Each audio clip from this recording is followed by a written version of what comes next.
Hello and welcome. You join us for another Learn English Lab Deep Dive. This is where we take fascinating, sometimes kind of complex topics, and we really dig into them. We pull out the most important bits, the knowledge, the insights.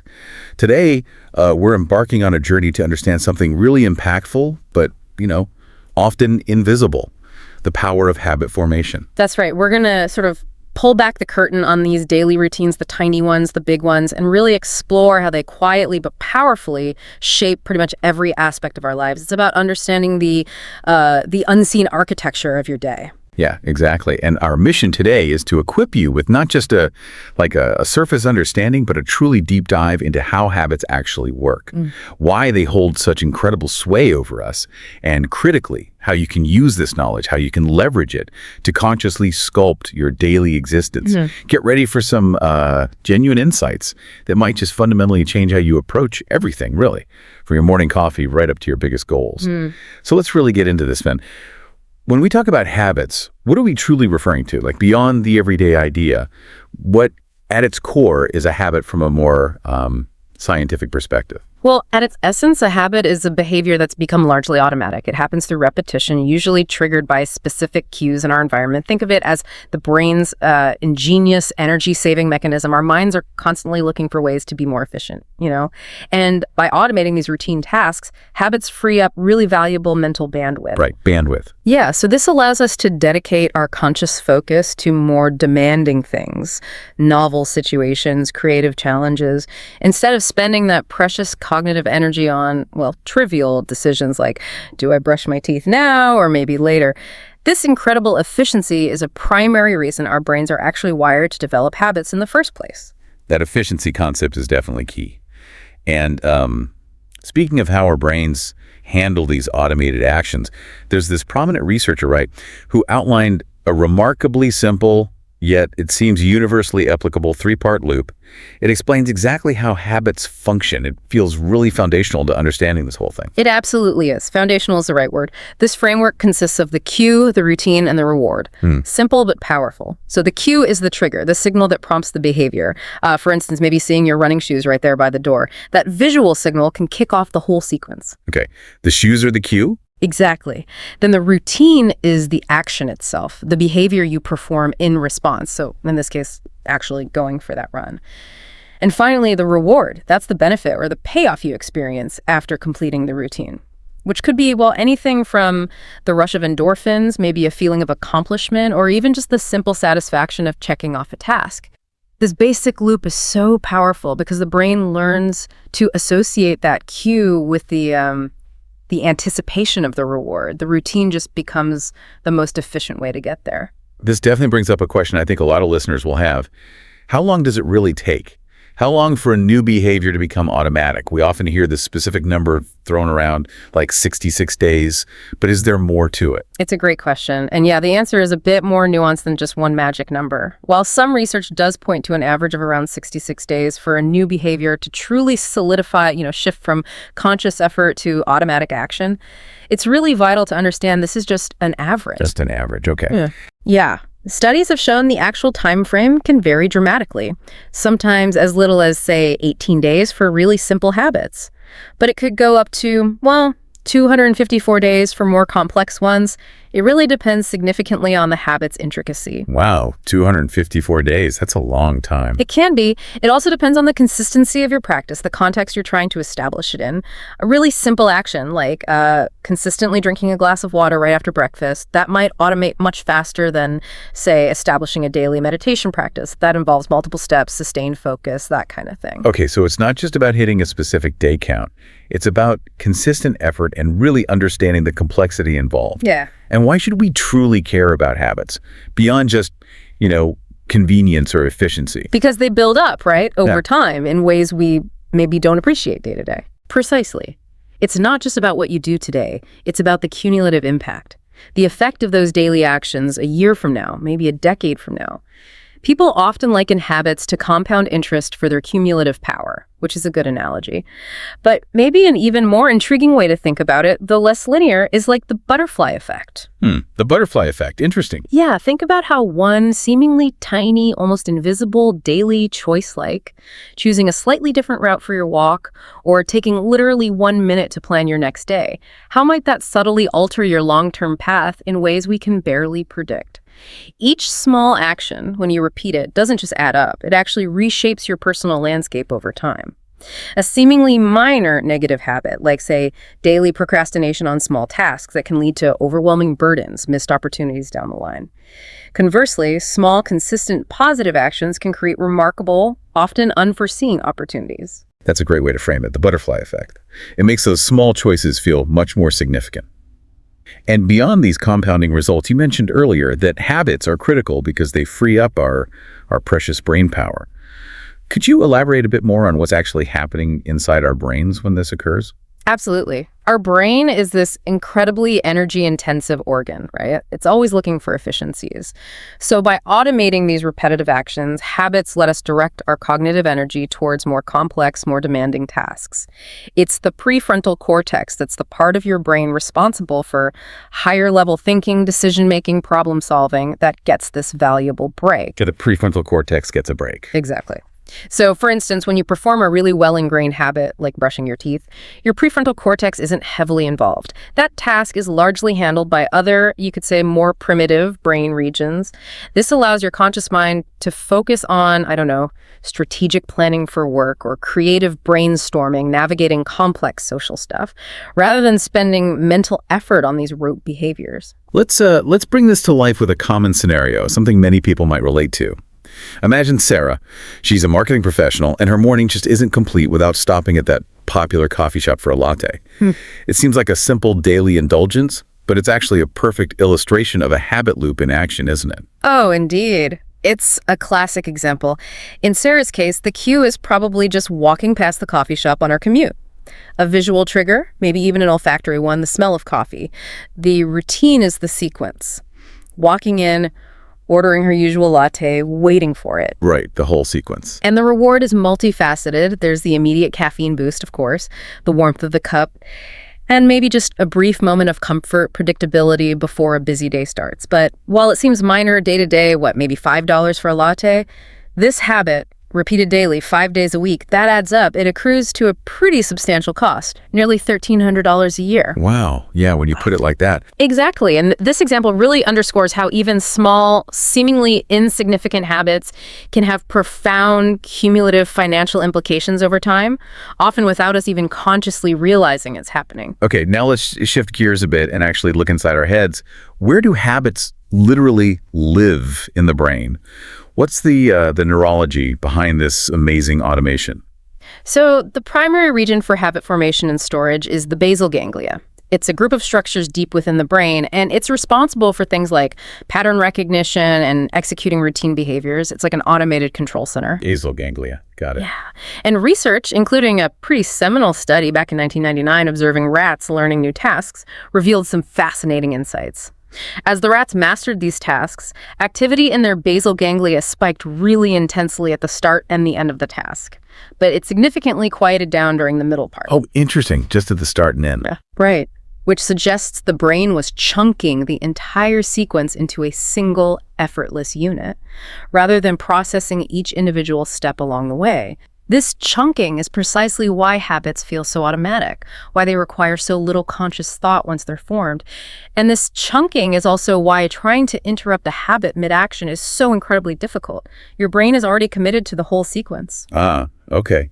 That makes sense why stopping mid-routine feels almost impossible sometimes. Exactly. It highlights why targeting the cue, like avoiding the trigger or maybe making the reward less appealing, is often much more effective than just battling the routine itself head-on.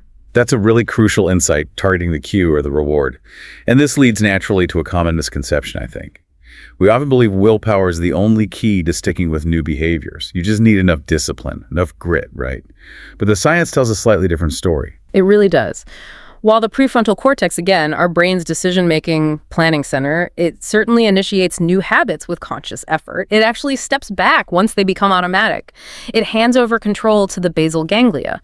And this helps us understand why just relying solely on willpower is often, well, insufficient for sustaining long-term change. Right. It runs out. Exactly. Yeah. Studies indicate that self-control is a finite resource. It's like a muscle that can get fatigued throughout the day, especially after making lots of decisions. Consequently, habits driven by consistent repetition and the brain's push for automation prove to be a far more reliable mechanism for shaping behavior than just sheer mental determination. You can't simply will yourself to do something new every single day for years on end, but a well-formed habit that requires minimal conscious effort. So if willpower is finite, if it gets depleted, what's the real glue? What makes habits stick so effectively and feel so compelling? The powerful binding agent here is the brain's own reward chemical, dopamine. This neurotransmitter plays an absolutely pivotal role in reinforcing our behaviors, and importantly, in driving the craving for the reward. When we successfully complete a habit loop, our system experiences a surge of dopamine.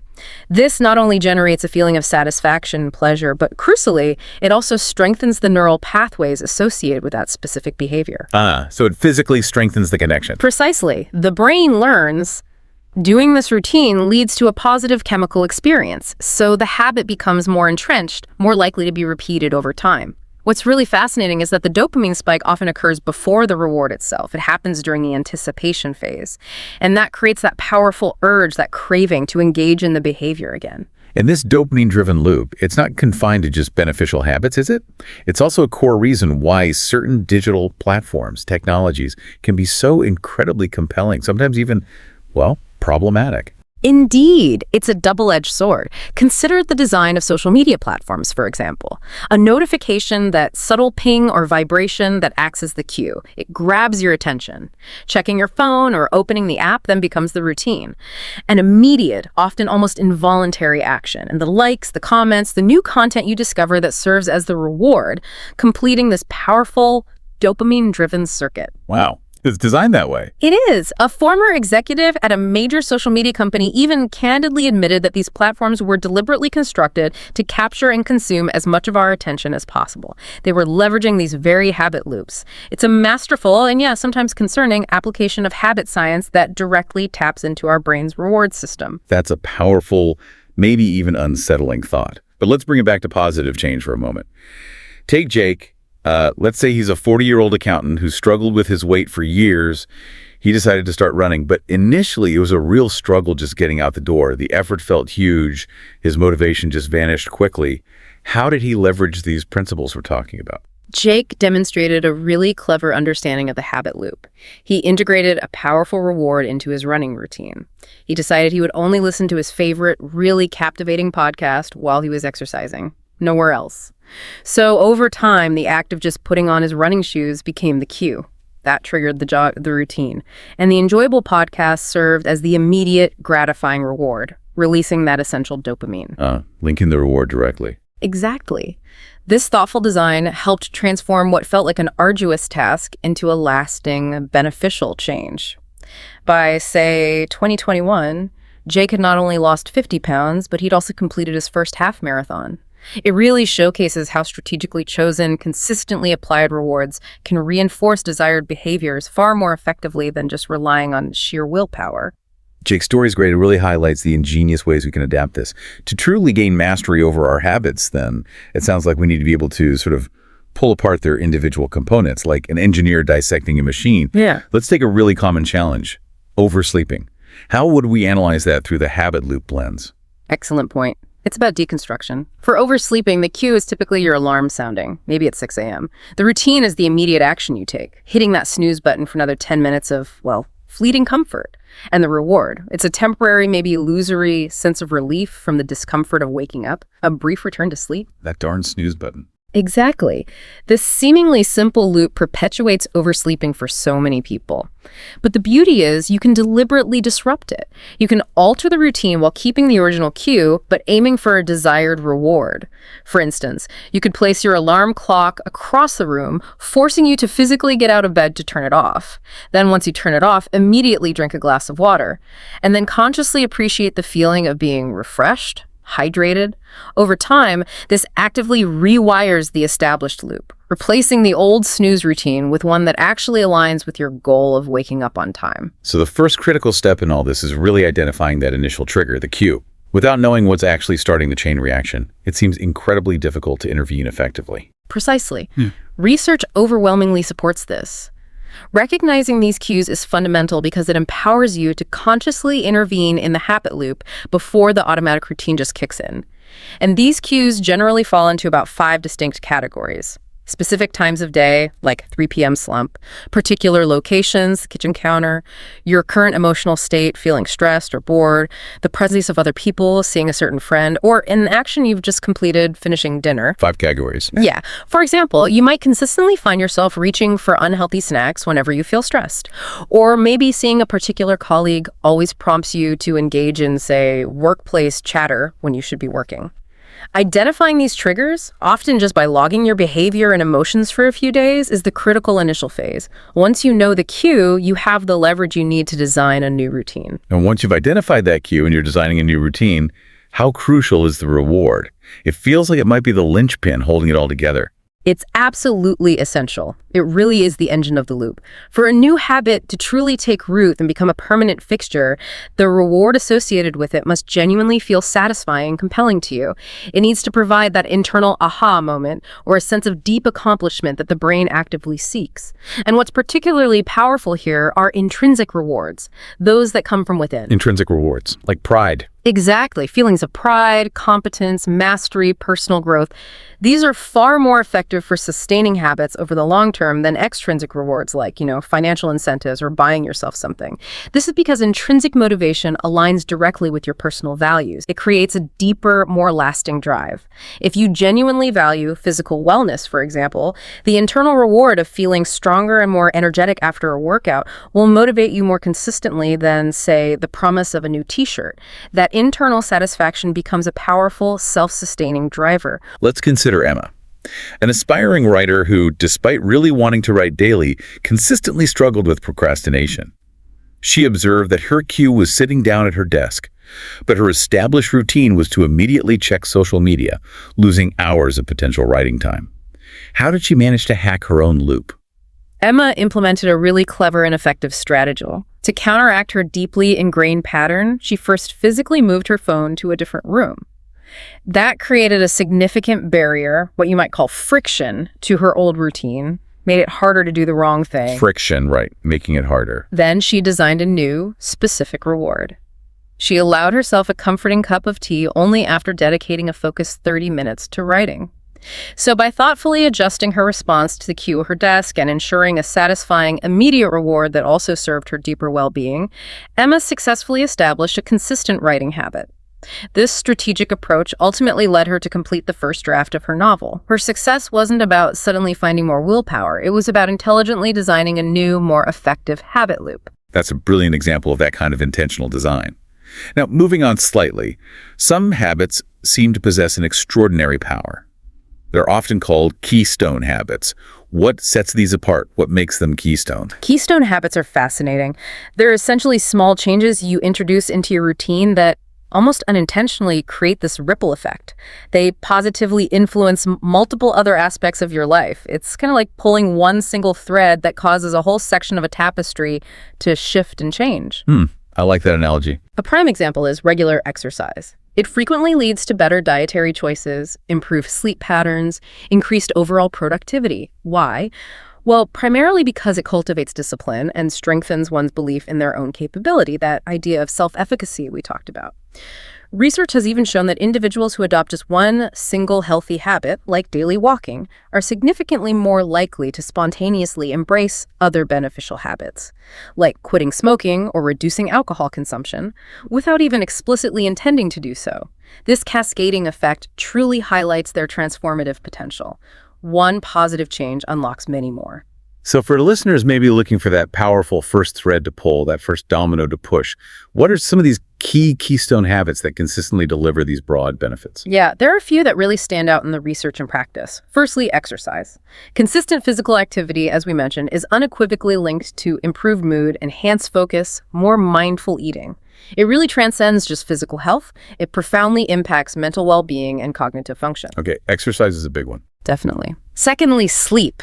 Prioritizing adequate sleep, typically 7-9 hours for most adults, is critical. Not just for physical restoration, but also for improved decision-making abilities and a significant reduction in stress levels.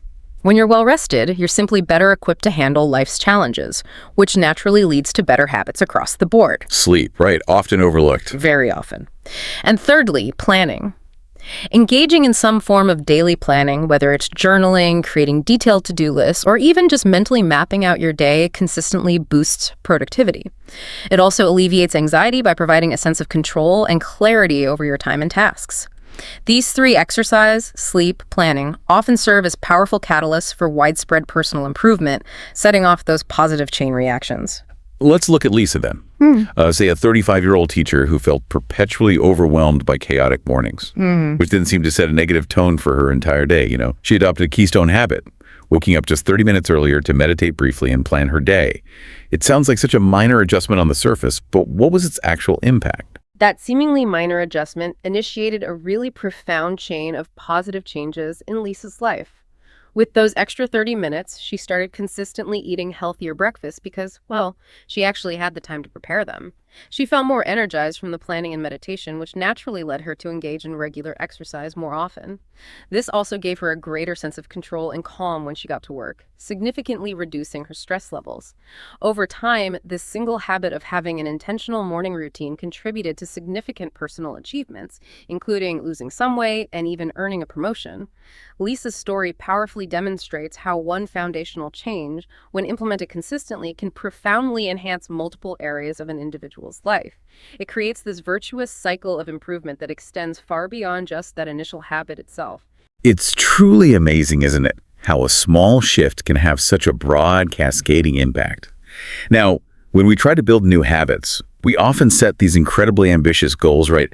I'm going to run a marathon next month or something, which can feel overwhelming and unfortunately often leads to burnout and just giving up entirely. There must be a better way.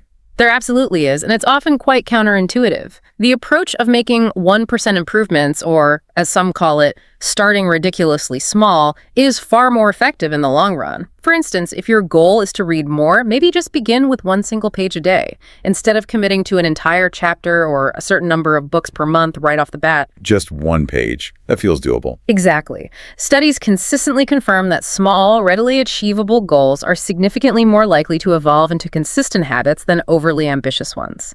This fosters an immediate sense of success and competence, which encourages continued effort and builds momentum, rather than leading to demoralization when you inevitably miss the huge target.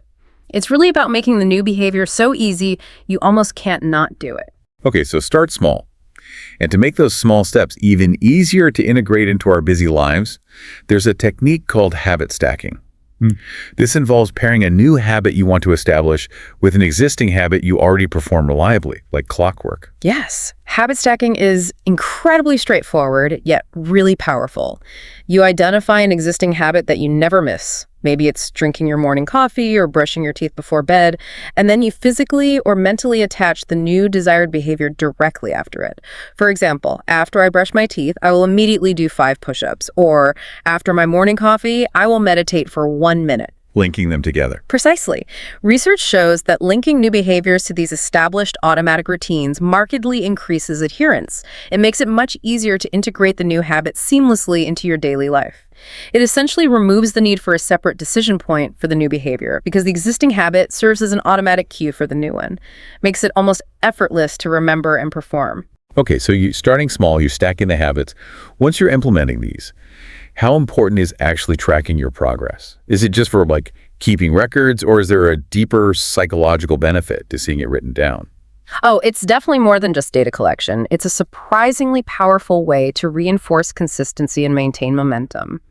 Whether you choose to use a dedicated app, there are tons out there specifically for habit tracking, or just a simple paper tracker where you physically check off a completed habit, the act of logging your progress provides a small yet impactful dopamine boost, a little reward in itself. Another dopamine hit. Exactly. This mini reward further strengthens the neural pathways associated with that behavior, making it more likely you'll repeat it. Studies indicate that individuals who consistently log their exercise, for example, are significantly more likely to stick with their fitness regimen, precisely because the act of tracking reinforces the positive behavior and provides tangible, visual proof of progress. So it really feeds back into that reward loop we talked about earlier. Makes perfect sense. But what about when things inevitably go off track? Life happens. You miss a day. Is perfection required? We often hear that missing a day might not derail your habit entirely, but missing two might be the real danger zone. That's a really subtle but significant distinction, and it speaks volumes about the importance of consistency over perfection. Perfection is the enemy here. Research suggests that occasional lapses missing one day do not inherently break a habit, provided you resume the behavior promptly. Don't let a single missed day cascade into multiple missed days. The key is to prioritize just showing up, even if your execution is imperfect. Showing up is the win. Absolutely. For example, opting for just a 5-minute workout when you originally planned for 30 minutes is still a huge victory because it maintains the consistency of the habit loop. It reinforces the identity of someone who exercises, even on a challenging day. And crucially, it prevents that psychological what's the point spiral that often follows a missed day and leads to completely giving up. That's a very liberating thought for anyone who's ever felt discouraged after missing a day. Let's consider Mark, maybe a 45-year-old software engineer who wanted to reduce his stress through meditation. He found the whole idea quite daunting initially, but knew he needed a change. How did he apply these principles we've discussed to establish this beneficial habit? Mark, understanding that power of starting small, began with just 1 single minute of meditation a day. Just 1 minute. He cleverly used habit stacking by performing it immediately after his morning coffee, a routine he absolutely never missed. He then diligently tracked his progress on a simple calendar on his wall, prioritizing consistent daily engagement over worrying about the duration of his sessions initially. This gradual, incremental approach allowed him to steadily increase his meditation time over several months, eventually leading to significant improvements in his reported anxiety levels and overall focus at work. Mark's journey vividly demonstrates how small, persistent steps, combined with smart habit strategies like stacking and tracking, can cultivate lasting and impactful habits, even for practices like meditation that might seem challenging at first glance. We've talked quite a bit now about building good habits, but what about the flip side, breaking bad ones? We all have those patterns we wish we didn't have. Maybe excessive scrolling on our phones, unhealthy snacking, procrastination. What makes these bad habits so incredibly persistent and so tough to shake off? Yes, the stubborn bad habits. They endure because they almost always serve some underlying purpose or provide a form of immediate gratification, even if that gratification is fleeting and ultimately detrimental in the long run. For instance, stress eating provides that temporary relief from feeling overwhelmed or anxious. It works in the short term. It serves a function, even if it's not a helpful one. Exactly. What's more, research shows that stress can actually intensify these habit loops. It can amplify the brain's dopamine response to the perceived reward, making these behaviors even more entrenched and harder to resist during difficult times. The brain forms this powerful, albeit often unhelpful, association between the discomfort you're feeling, the cue, and the immediate solution provided by the bad habit, the routine and reward. This makes it incredibly difficult to simply stop cold turkey. So if they're so deeply ingrained and often linked to stress, what are our most effective strategies? How do we actually break free from these stubborn patterns? Well, the strategies generally involve disrupting that habit loop, often by targeting the cue or, more effectively, by replacing the routine. First, the idea of replace, don't remove. Instead of just trying to eliminate a bad habit, which often leaves a void and a really strong urge, focus on substituting the routine while maintaining the original cue and getting a similar but healthier reward. If you find yourself snacking when stressed, cue, stress, routine.snack, reward.comfort, distraction, try chewing gum, doing a quick breathing exercise, or taking a brisk walk instead, new routines offering similar rewards. Studies consistently show this replacement strategy is significantly more effective in reducing unwanted behaviors than mere suppression. It satisfies the underlying need without the negative outcome. Replace, don't remove. Okay, that's key. What else? Second, change the environment. This involves actively removing the cues that trigger the undesirable habit from your surroundings. Make the cue invisible or inaccessible. If you find yourself checking your phone excessively at night in bed, keep it charging in a different room altogether. Out of sight, out of mind, literally. Altering your environment can significantly reduce the likelihood of engaging in unwanted habits, as the trigger simply isn't there to start the loop. This tackles the habit before it even begins. Makes sense. Get rid of the trigger. And third, use friction. Make the bad habit harder to perform. Add steps. Make it inconvenient. For example, if you're overspending online, delete your saved credit card information from websites. Makes impulse buys harder. If you're scrolling too much on social media, delete the apps from your phone. You'd have to consciously re-download them each time, adding significant friction. Research supports that adding friction, even minor obstacles, can decrease impulsive behaviors by interrupting the automatic flow of the habit loop and giving your conscious mind a crucial moment to intervene. Those are really powerful, actionable strategies. Let's look at Tom, maybe a 50-year-old construction worker who had smoked for 2 decades, a really long time. And he desperately wanted to quit. This is obviously a deeply ingrained habit connected to stress, work breaks, social situations. How did he manage to break free using these ideas? Tom embarked on a remarkably strategic and multi-pronged plan to quit. He systematically replaced cigarettes with nicotine gum. This effectively provided a similar stress relief reward and addressed the underlying physical craving, but without the most harmful effects of smoking. That's the replacement. Additionally, he proactively avoided places where he typically smoked, like certain break rooms or specific bars after work. That's changing his environment, removing powerful cues. Covering multiple bases. Exactly. And he also introduced friction. He started keeping his cigarette pack locked in his car instead of having it readily accessible in his pocket. Made it much less convenient to light up impulsively. These deliberate, strategic adjustments, applied consistently over time, ultimately allowed Tom to successfully break a very long-standing, deeply ingrained habit. It really showcases the profound power of these techniques when they're applied thoughtfully and persistently, often in combination. Tom's story really underscores that intentional, strategic effort needed, especially for those really tough, bad habits. Now, this next concept feels incredibly powerful, maybe even the most profound aspect when it comes to lasting change. Aligning your habits with who you believe you are, or maybe who you aspire to be. So instead of just saying, I want to run more, for example, considering shifting your internal language or self-perception to, I am a runner. Yes, this identity-based approach is huge. Research strongly suggests that individuals who link their habits directly to their identity are significantly more likely to stick with them because the actions then feel authentic. They feel consistent with their core self-concept. It's not just about doing an activity, it's about embodying the person who performs that activity. When you identify as, say, a healthy person, then making healthy choices becomes a natural extension of who you are, rather than feeling like a forced obligation or just a temporary goal you're working towards. This internal alignment provides a much stronger, more resilient foundation for long-term behavioral change. It makes habits less about discipline and much more about living in alignment with your authentic self. That's a fascinating two-way street then, isn't it? Your habits reinforce your identity, and your identity in turn reinforces your habits. It's like a continuous dynamic loop that feeds itself. Exactly right. It's a powerful feedback mechanism. Every single time you engage in a new behavior, especially one aligned with your desired identity, you cast a vote for that identity. You strengthen that self-perception.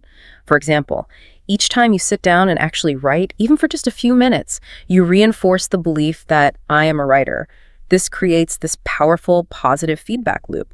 And studies have demonstrated that habits rooted in identity are much more resilient to setbacks because they're tied to a deeper sense of self, your personal values, rather than just external goals that can feel arbitrary or, fleeting. When a habit becomes part of your identity, you're far less likely to abandon it because doing so would feel like a contradiction to who you fundamentally believe yourself to be. Let's consider Rachel, maybe a 30-year-old graphic designer. She initially adopted a vegan diet for purely health reasons. Significant lifestyle change driven by specific health goals, but maybe it often felt like a restriction early on. Right. But over time, Rachel's motivation evolved beyond just the physical health aspect. She began to connect her dietary choices to a broader personal philosophy. She embraced the identity of someone who cares deeply about animals and the planet. This fundamental shift in her self-perception made it considerably easier for her to maintain her vegan lifestyle, even when confronted with tempting non-vegan options at social gatherings or restaurants. It wasn't a struggle against temptation anymore. Her journey vividly illustrates how aligning habits with a core identity can solidify long-term behavioral change. It transforms it from, say, a mere diet into an integral part of her being, her values, making adherence feel natural and almost effortless. It's clear habits are deeply personal. But they don't just operate at the individual level, do they? They shape entire organizations, even societies. There's a well-known example from a manufacturing company, Alcoa, where the CEO, Paul O'Neill, back in the day, famously focused intently on safety habits above all else. Yes, that's a classic case study in organizational habits. By prioritizing and embedding rigorous safety routines throughout the entire company, everything from how employees handled potentially dangerous equipment to how they communicated about potential hazards, something remarkable happened. Not only did accident rates plummet dramatically, making Alcoa one of the safest industrial companies in the world, but, perhaps surprisingly to many, profits increased significantly as well. Communication improved, efficiency went up. And studies support this broader idea. Companies that cultivate strong routine cultures, particularly around things like safety or communication, tend to have significantly higher employee engagement, reduced absenteeism, and better overall performance. It really highlights the profound systemic impact of collective habits on organizational success. Small, consistent behaviors, adopted company-wide, can lead to massive systemic improvements that extend far beyond their initial scope. And societies, too, are shaped by these collective habits, much like individuals are. You can think of widespread practices like voting or the daily routines many people now have around recycling. These behaviors, when adopted by enough people, truly define a community's character. Indeed. Collective habits form the bedrock of social norms. Research shows that efforts to normalize and embed voting as a consistent habit within communities through initiatives like same-day registration, accessible polling places, consistent election reminders can measurably increase voter turnout over time. Similarly, public awareness campaigns encouraging environmental actions like the reduce, reuse, recycle mantra work by transforming these behaviors into accepted and expected social norms. When a behavior is seen as what everyone does or the right thing to do in this community, it becomes much easier for individuals to adopt and maintain it. This demonstrates how habit formation strategies can be scaled up to impact entire communities, even national behavior patterns, leading to significant societal shifts over time. There's a great example from a particular city in the U.S., Portland, Oregon. They launched a really dedicated long-term campaign to make recycling a citywide habit, to transform it from something only a few people did into a widespread routine. What can we learn from their success? Portland's approach was very systematic, implementing key habit-forming strategies right at the community level. They provided residents with clear, easily identifiable recycling bins, making the queue obvious. They established consistent weekly pickup schedules, creating a reliable rhythm and another strong queue. And they extensively publicized the environmental advantages of recycling through various campaigns, constantly reinforcing the reward and the social norm. Within about a decade, the city's recycling rate surged dramatically, reaching 70% by 2010, one of the highest in the country at the time. It's a powerful illustration of how well-designed, consistent habit-forming strategies, when applied systematically at a community level, can drive significant and lasting positive change. They effectively transformed a societal behavior and achieve remarkable collective outcomes. So, knowing all this amazing potential, but also the challenges, what are some of the biggest pitfalls people typically fall into when they try to change their habits? And crucially, how can we actively avoid them? Yeah, knowing the pitfalls is half the battle. One of the absolute biggest traps is this over-reliance on motivation. We often wait for that burst of inspiration, that feeling of being ready or motivated to make a change. But the fundamental challenge, as we touched on, is that motivation is inherently fickle. It waxes and wanes like the weather. You can't count on it being there every day. Systems, however, endure. Systems over motivation. Exactly. Research consistently shows that habit strength, the degree to which a behavior is truly automatic, not just your initial motivation level, is the primary predictor of long-term behavior. Therefore, building robust systems, things like pre-scheduling workouts in your calendar, prepping healthy meals in advance for the week, setting out your clothes the night before, is far more effective for maintaining consistency than simply waiting for inspiration to strike. Systems provide the framework, the structure that supports the behavior, even when your motivation inevitably dips. And another really common pitfall, one I think I've personally experienced many times, is trying to change too many habits all at once. It feels ambitious, maybe efficient, like you're getting a head start on improving multiple areas of your life simultaneously, but it often seems to backfire spectacularly. Oh, it's a very common mistake. The New Year's resolution overload effect. Attempting to tackle multiple significant behavioral changes simultaneously, like start exercising, eat perfectly, meditate daily, and quit smoking all on January 1st, can quickly lead to feeling completely overwhelmed, burnt out, and ultimately giving up on all of them. Studies indicate that focusing intensely on mastering just one habit at a time significantly increases your chances of long-term success. It's really a matter of prioritizing. Achieve mastery in one area, build that confidence and routine before gradually adding another habit into the mix. Think of it like building a house. You lay one brick firmly and securely before you add the next one on top, rather than trying to juggle all the bricks at once. This sequential mastery builds confidence and resilience for the next change. Lay one brick at a time. I like that. And then inevitably, there are setbacks. They are just a normal, expected part of any real habit journey. No one is perfect. The mistake isn't necessarily having them, but maybe how you react to them. Precisely. How you frame and respond to setbacks is critical. Research emphasizes the crucial importance of self-compassion after lapses. Instead of berating yourself for a missed day or a momentary slip, which often triggers a downward spiral of guilt, shame, and eventually giving up entirely, I've blown it now, might as well quit. It's far more productive to calmly analyze what went wrong, learn from it without judgment, and adjust your approach for next time. Okay, that didn't work. What can I try differently? This resilient mindset, characterized by self-kindness and a focus on getting back on track immediately at the next opportunity, is absolutely crucial for long-term adherence and making a habit truly stick. Remember that distinction. One missed day is just an incident. 2 missed days in a row is the potential start of a new, undesirable pattern. Get back on track fast. That distinction is so important. Don't let one become two. Let's consider Mia, maybe a 27-year-old nurse, who in one particular year ambitiously vowed to get fit. Her plan involved committing to daily gym visits, a super strict diet, and regular yoga sessions, all starting at once. Predictably, as you might guess, she experienced complete burnout within just a couple of months and abandoned all her well-intentioned resolutions. Right, the classic overload scenario. But the following year, Mia, having hopefully learned from her experience, refined her approach significantly. She chose to focus exclusively on one singular habit, walking a specific number of steps each day. That was it. This single achievable goal allowed her to build consistency first, then momentum. By the end of that year, she had not only achieved greater fitness through this consistent daily effort, but also reported higher levels of happiness and a sustained sense of accomplishment. She felt successful. Mia's experience vividly demonstrates that a focused, gradual approach, coupled with self-kindness when challenges inevitably arise, is far more effective than those overly ambitious, multifaceted attempts at change that often lead to exhaustion and ultimate failure. It's about sustainable progress, not instant perfection. Okay, so we've covered the psychology, the neuroscience, the strategies. In our modern world, we also have some pretty fantastic tools right at our fingertips that can help us build and track habits. Technology, when we use it wisely, can be a powerful ally in this habit formation journey, can't it? Absolutely. There are numerous applications, apps on your phone or computer, specifically designed to support habit formation. Some of them gamify the process. They use points, rewards, levels, streaks, making it feel almost like playing a game, which can be highly motivating for some people. Others focus more on visualizing consistent streaks, providing a compelling visual representation of your progress, don't break the chain, which encourages continued effort. And many offer customizable options for tracking specific metrics, planning your habits, setting reminders, all sorts of features. And studies do indicate that consistently using habit tracking apps can significantly boost adherence to new behaviors. They provide those reminders, the positive reinforcement through visual progress, and clear performance indicators that feed right back into that reward loop.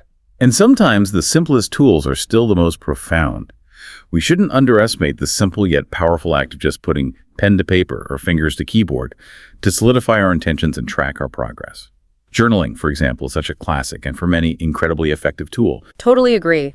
The act of physically writing down your goals, reflecting on your daily progress, maybe noting challenges and successes, and meticulously tracking your habits in a journal brings a remarkable clarity to your intentions. It helps you process your journey. It makes your abstract desires much more tangible and concrete. Research has consistently shown that engaging in reflective journaling can substantially improve the success rate of habit formation. It allows for deeper introspection, helps with problem solving, why did I miss yesterday, and fosters a stronger sense of personal commitment to your chosen behaviors. It's a really powerful way to hold yourself accountable and identify patterns over time, both the helpful ones and the unhelpful ones. And finally, thinking about support systems. Yeah. Sometimes just a little external motivation and support can make all the difference. especially when you're trying to establish something new and challenging on your own. That's where things like accountability partners come in, right? Yes, accountability partners can be incredibly effective. Sharing your goals, your intentions with another person creates a powerful sense of accountability. Just knowing that someone else is aware of what you're trying to achieve and might even be checking in on your progress occasionally adds this extra layer of commitment. And studies have compellingly demonstrated that having social support in your habit-building journey can sometimes effectively double your adherence to new habits compared to going it alone. That commitment to someone else provides an additional layer of motivation beyond just your own personal resolve. It makes it psychologically harder to skip a day or give up, particularly during those crucial, early, vulnerable stages of forming a new habit. It turns what can feel like a solitary struggle into more of a shared effort. Let's imagine a group of college friends. They decide to form a study group, not just for reviewing course material, but with the explicit shared aim of cultivating better study habits together. This goes beyond just quizzing each other. It's about fundamentally transforming their approach to learning as a group. That's a great scenario. They could establish a consistent schedule, maybe meeting every Tuesday evening in the library. That's the powerful cue. During these meetings, they collectively review notes, work through challenging problems together, maybe even quiz each other on the material. This becomes their shared new routine. And to reinforce this positive behavior and provide a direct reward, they could celebrate their focused study session afterward with coffee or snacks and a brief social catch-up. This collaborative approach, underpinned by mutual accountability that everyone finished the reading and those shared goals, would likely prove highly effective. You could easily imagine all the members reporting significant improvements in their grades by the semester's end. It showcases the immense power of shared commitment and collective habit formation in achieving both individual and group success.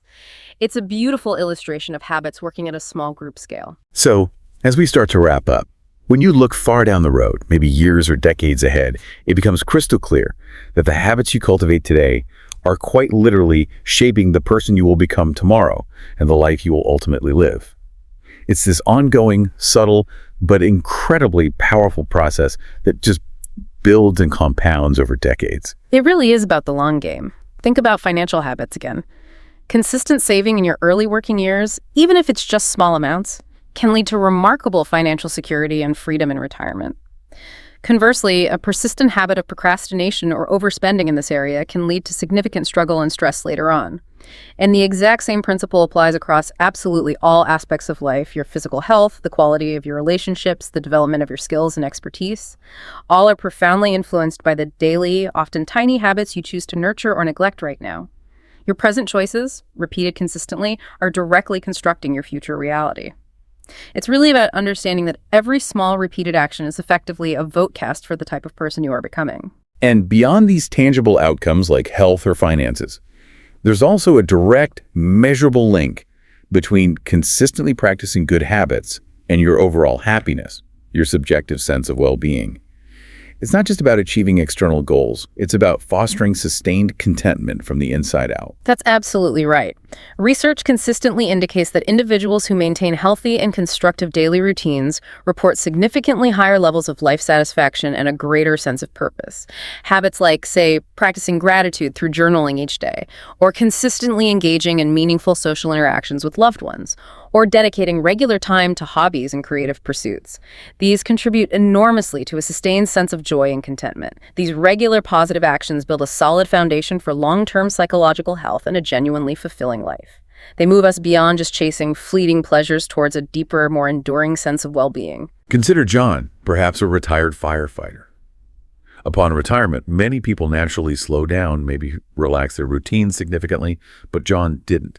Instead, he consciously embraced and maintained a routine of daily walks, consistent reading to keep his mind sharp, and regular volunteering work within his community. Right, and these seemingly simple habits kept him physically active, they kept him mentally sharp, and importantly, they kept him deeply connected to his community and feeling purposeful. As a result, by a later age, say in his 70s or 80s, John was remarkably healthier, more engaged, and reported being happier than many of his peers who perhaps hadn't maintained such structures. He was still vibrant and contributing. His story powerfully demonstrates how intentional habit cultivation, even continuing into later life, can profoundly sustain and enhance one's quality of life and overall well-being well into their senior years. It's really a testament to the long-term, compounding benefits of good habits, showing how continuous, conscious effort can lead to a remarkably fulfilling and healthy later life. So as we've explored today, habits truly are the invisible architects of our lives. They are quietly, powerfully determining our trajectory day by day. They possess this immense power to elevate us towards our highest aspirations, or, conversely, to keep us anchored firmly in place. The choice, ultimately, of which habits to cultivate, that choice is always yours to make. And what an empowering choice it is. By truly understanding this habit loop, that cue, routine, reward cycle, by committing to starting small, ridiculously small even, and by thoughtfully aligning your daily actions with your deepest sense of identity, who you want to be, you absolutely possess the innate capacity to reshape your days and, by extension, profoundly transform your entire life over time.